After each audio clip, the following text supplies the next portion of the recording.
This is Bread and Wine Devotional with Reverend Simeon Afolabi. Tuesday, January 21st. The cost of unbelief. Now the king had appointed the officer on whose hand he leaned to have charge of the gate.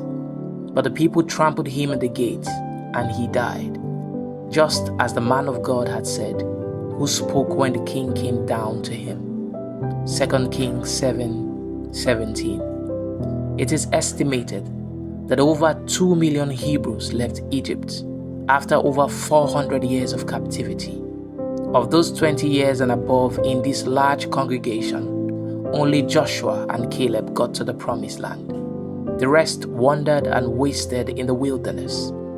12 spies were sent to survey the promised land. 10 of them brought a negative report that the giants were in the land and they would not be able to possess it. Their report spread fear in the camp, leading to murmuring and suicidal talks. They wished that they might die in the wilderness, and God granted the wish.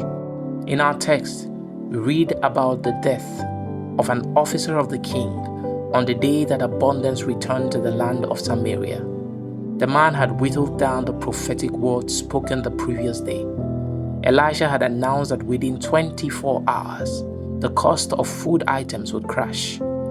The officer countered that even if God opened the windows of heaven, such a word would not come to pass. Responding, Elisha prophesied that he would see the abundance, but never partake of it. What was the problem with the two stories narrated here? Unbelief. Unbelief is costly. It is a terrible sin because it limits God in the affairs of men. Again and again, they limited God, preventing Him from blessing them. Continually, they turned back from Him and provoked the Holy One of Israel. Further study, Isaiah 7:1-9. Prayer. Father, forgive me of unbelief. Amen.